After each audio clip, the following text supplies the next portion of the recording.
Alright, dude. On the Throttle is brought to you by SportBikeRange.com. Performance parts.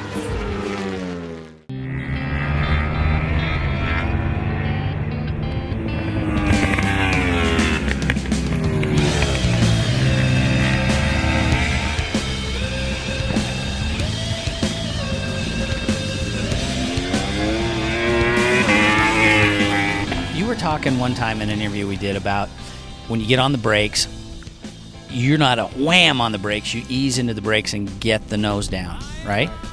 Yeah, I get into them pretty soft and then very aggressive towards the end and then trail brake back to soft.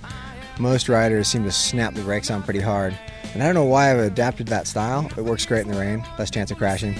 But it's just me, so it appears like I brake early and then all of a sudden I roll into the corner with big speed. Might not be the right way to go, I don't know. I'm kind of stuck there. You know, it's hard to teach an old dog new tricks.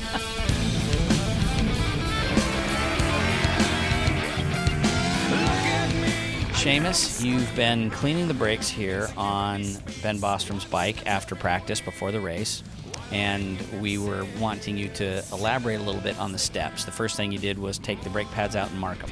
Yeah, you really want to put the brakes back and the pads back in the exact same position of where they came out, because they tend to wear ever so slightly, and you put them back in so there's no irregularities in it. It kind of keeps everything spaced in the right way.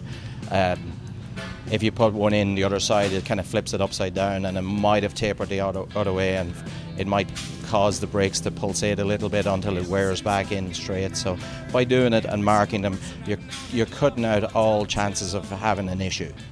So after doing that, then with these Brembo calipers, they have retaining springs that keep the pads separated, so when you're putting wheels in with the rotors, the pads don't knock in, so you can slide the wheels in a little easier.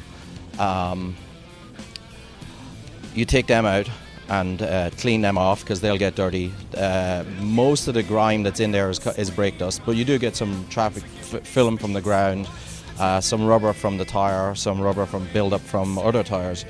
Try and rub some of that away, and then what we use then is a Yamaha product, and spray it down completely, the whole area. I carry a travel toothbrush and I use it then, and then I wash the whole area completely, everywhere around, all around the pistons, anywhere really that you can see. Plus an aesthetic thing, you want to have a nice clean looking bike. I believe that personally that if the rider sees a clean bike, he thinks it's a safe bike. Scream, I am him, insecurity speaks. Watch the children weep, wallowing in themselves. Shadows they drown. After that, when I clean it with the brush, then I use some water. I spray it off. I have a spray bottle with water, and then spray it down, spray it off. Make sure you're not trying to get the water or the simple green into any electrical connections that are there. When I do that, then let it soak off a little bit, make sure it's reasonably clean, and then I get an air line and I blow it off. I don't blow too much air around the pistons, but it's not really an issue. Make sure that everything's nice and clean, everything's dried off, make sure there's no water in any of the electrical connections that are down there, and then basically start rebuilding the bike after that. The advantages of doing that too is that you get brake drag, and the dust causes the brake drag, and with some certain makes of brake pad also you get squeal because of the dust. Well, if you clean it off, the squeal goes away, but for us it's mostly to do with brake drag.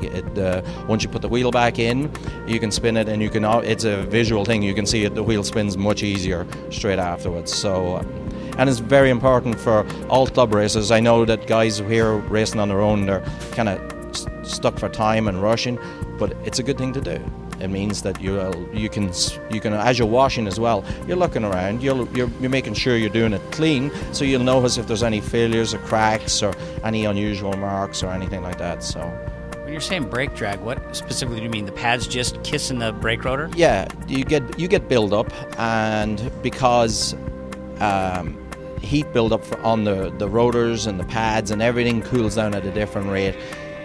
Once the bike's on track, everything's really hot, the wheel usually spins really, really well. Once it starts to cool down and everything starts cooling down, the dust gets in there and just, you're getting fractions of a millimeter of build-up, and it causes the wheel not to spin so easy. Now, of course, when you go on out on the track again, it'll free up, and normally you don't have that. But if you don't clean your brakes regularly enough, you will feel it. A good rider will come in and go, I can feel some brake drag.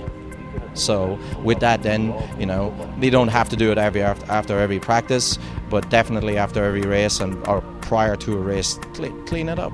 It doesn't take long. You saw it only took about 15 minutes, 20 minutes maybe.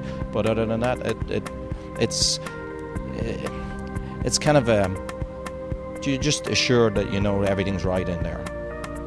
Now the toothbrush, last question about the toothbrush. Is that a hard bristle or a soft bristle brush? I believe it was a hard bristle. It was my own personal toothbrush that I used, and I'm very aggressive on my own teeth.